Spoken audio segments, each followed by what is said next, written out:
Hello again, everybody. Sebastian here with another Watcher of Realms video. So the global server now is experiencing the new tower map here in season 5. So you all are getting familiar with the headaches that us and forerunners have been encountering for the last 3 weeks. So in this one, I'll just show you some clips that I collected from some of the battles that I have encountered throughout the week, and kind of give you an idea of what I'm seeing to be the more popular formations as we are rolling now with the new season.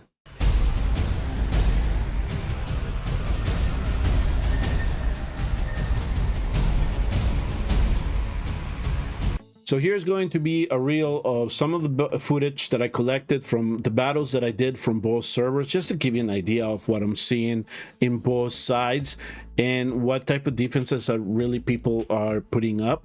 So here's one. This is one that is being common where I'm seeing a fighter being stationed here, and we're putting some type of DPS here with the tank here. And of course, as you all are going to see, the healers that are being employed more often are Lily, Esren, and Carnelian. So those are essentially the big ones, but here I have Hollow. So in this one here, it was just one of those things that based on a learning experience, which I'm going to leave it for the last clip. Based on the learning experience that I had, I said, I'm just going to go after Cyrus on this one, and if I can bring him down, everything else should come into place. So that's exactly what I'm going to do, and I'm going to try to then time ultimates or bait ultimates as well. Okay, so here we go. And then some of these, yes, I am going 1x because I want to make sure I don't screw up the timings, and some of these I'll just speed it up. So here we go at 2x, as you can see above. And essentially is, yeah, just trying to get Silas out of the way for now. I know that Pelagius is mostly magic damage. Of course, he does some true damage as well. So he can definitely send a hit. I just wanted to make sure that there was a little bit of a space, a little gap, or a little chance for my daggers and my slaughterers here to at least have a chance to take off the tank, which they were able to do. So after this, it's pretty simple. So in this situation here, I was able to get 2 through, and now it's just just to make sure that Silas didn't have a chance to take down the dogs, and Pelagius was still off on cooldown, so it was easy to rush through. If Pelagius would have activated his ultimate, at least I had 3 more doggos to send. Okay, so in this one's here, this is another base formation that I'm seeing a lot, which are they're trying to clump things together. They're trying to force us to go right through them. So for this one, I would, if you're gonna try to use this strategy, the thing that I would say is make sure that you have the BP, that you can check the BP. In this one here, the bigger thing is to make sure that your destroyers can survive the long term. That's primarily where you want to get your high affiliation, your first one or your second one. Your Templars here are meant to take the hits. So he is going to meant to take the hits of arrogance and try to survive as much of Torador if he does get through. But these are the key here, because eventually if I can break through Broker and get these destroyers to this tile here, they do their way damage. The guy that is going to be affected more is going to be arrogance, and that's exactly what I'm looking for here. All right, so I'm going to let this one play out. So as soon as I have the cost, it's like send them, let it go, because if you wait too long, you're going to run out of time. That's the unfortunate part of this. So both destroyers are out, the Templars out. I'm going to send the slaughterers to try to soften up Recur if at all possible. I'm also, this is all about trying to get the timing too as well, making sure that you can get to Recur's ultimate. If this is an A5 Recur, it even becomes a little bit more complicated. But again, you saw that slam right there. That's exactly what I was looking for that destroyer to drop down and do that. And given that they were tying things up with Torador, I just sent the dogs to finish that battle off. So that's exactly how I am trying to encounter these clumps that they are sending in here. All right, folks. this year, I saw Esren. I think they're trying to kind of discourage you, probably make you think that Esren is tanky, but I didn't really care. I was going to try it either way. So in this one is essentially I'm going to send my Gardener guards to go after Esren. Okay. And so I'm loading this up here. Okay, there goes that footage. So here essentially that's exactly what I'm waiting for. So I'm just going to click on Esren until I get the 8 cost. Once the 8 cost comes about, let's just send the guards out. Hopefully they can take down Esren before Silas gets his ultimate. But at the same time, the Gardener guards are serving for the purpose to basically bait out ultimates. This with Silas here and Aracha. Now, once I'm seeing this, I'm gonna wait for the cooldown. So, and the other thing too, as you can see here, is the Gardener guards almost took Silas out. This Silas was a little bit tanky, just a little bit. But as soon as, at least in this account, I can get a little bit more higher affiliation, or even just upgrade the levels of the Gardener guards, I imagine that Silas will be taken out. Given that it's only Torador there, and I don't really have to worry too much about Aracha, let's just bull rush it. So that battle is done. There was no healer, so Torador was essentially very, very easy bait to go after here. This is okay. So here, I think this is a mistake in my part, either because either I'm using this captain unit, maybe I shouldn't have, maybe I should have just stuck to the daggers and tried to go after Torador, but Carnelian wasn't there. So that was my worry, is whether they were going to be able to sustain long enough with Carnelian and trying to get the soul essence there. I think that the thinking here for me is, it was, the rationale was good, and I think it was the execution that wasn't. But in either case, once Torador was down, I think I should have waited just to send all the dogs out at the same time. That's essentially what it is. But I just kind of wanted to show you the strategy, especially if you have this captain unit and you see something like this where the soul essence is playing a big role into it. So here is the thing that I was saying. I think I released this batch of dogs too early. I should have let just things settle out, let Mary do her thing, let Hatsu do her thing, because the Templar there and the full the Templar was just keeping them busy enough baiting ultimates, and I think that's what I should have waited on. And then I should have sent all the dogs out. But lesson learned on this one, and we had to take what we got out of it. So not all battles for me go as planned. That's the unfortunate part. So in this one, I was hoping maybe the doggos would take out arrogance, but again, that soul essence there got in the way. That was the stubborn part. They didn't make it, so we got 2 out of 3 on that one.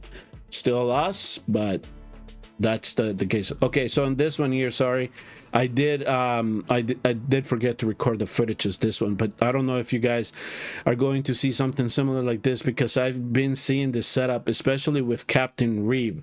So Captain Reeve here, especially if it's A1, he's being used because he does extend, he does stun, he takes care of things. Also with Procure here, you kind of prevent the bull rush for it. What I was seeing from most of my guildmates here is that we were having problems, is that they were having problems here with Morrigan. They were trying to fly through air, trying to get through to this too, but they were just being caught.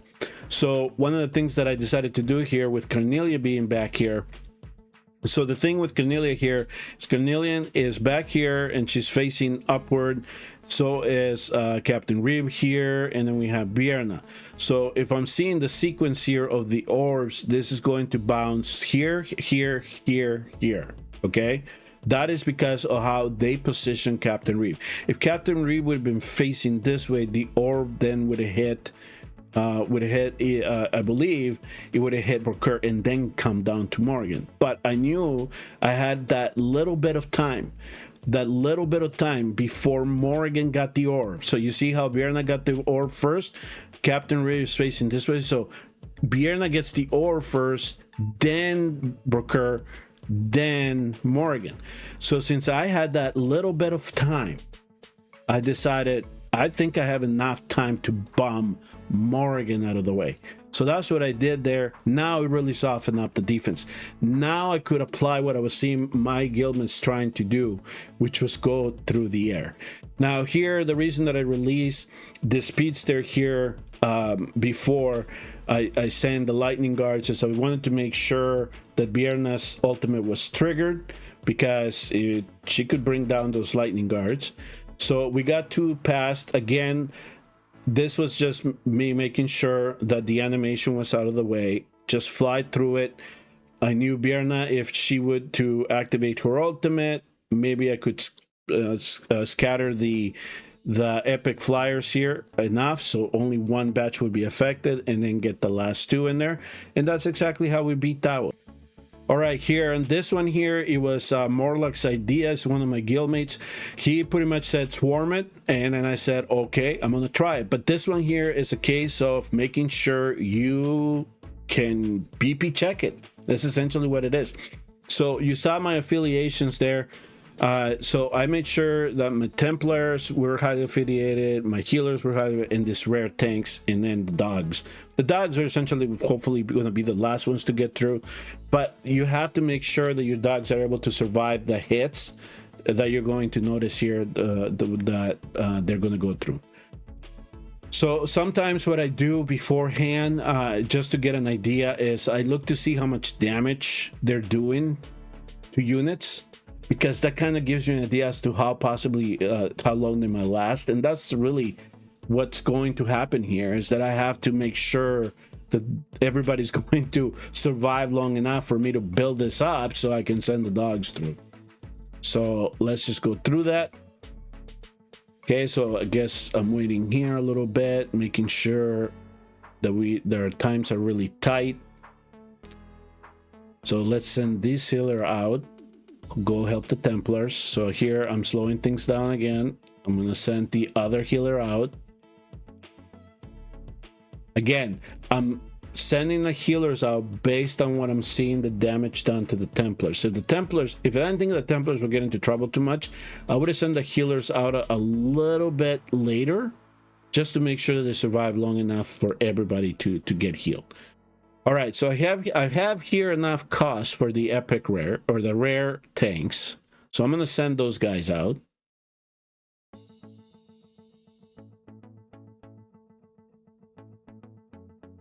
We're seeing that he has a very good build on the Toreador.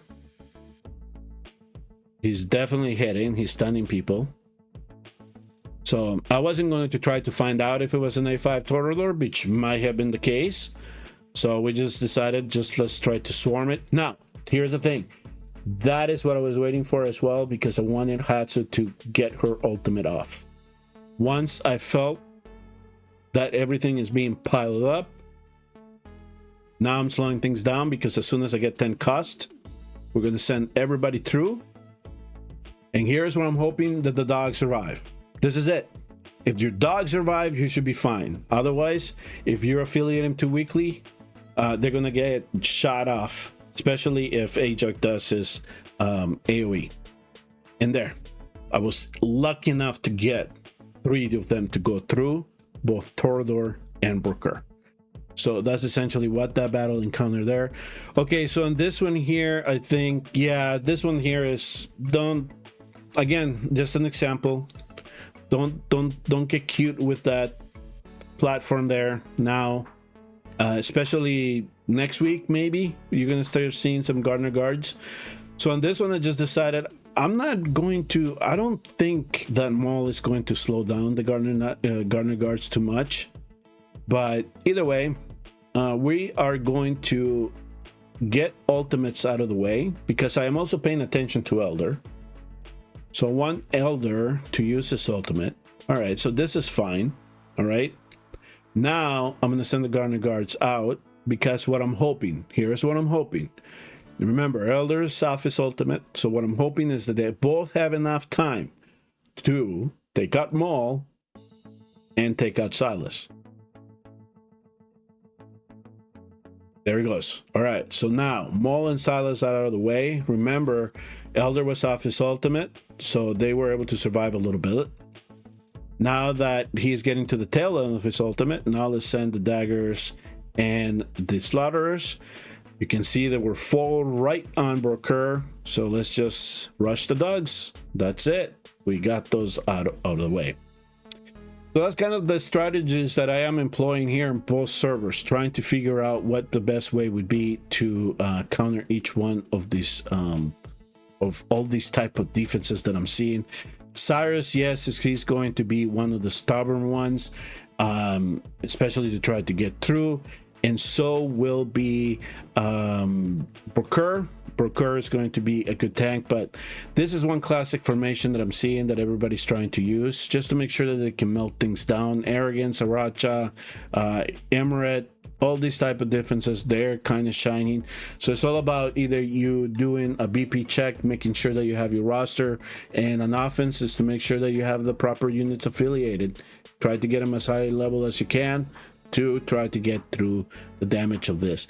Now for this last battle here, I'm going to leave you all with this last battle, and this is on purpose. I am doing this on purpose because I am going to show you as to why I don't like using this demon captain at all. I think that Maul sucks. It's not even worth getting to him, and unless you have an awakened 4 or 5, or you can get to 215 BP to affiliate to this trash demon soldier, then you can use it. But aside from that, it's not worth it. Even at 182, this guy couldn't get through Cyrus. And as I keep saying, developers, fix your goddamn demon soul, please. Thank you all very much for tuning in and watching. I hope you had a good GvG and the startup here in the global server. And I wish you the best of luck as you keep going, trying to get through this grind for the season as we get ready for the gauntlet. Until the next video, take care.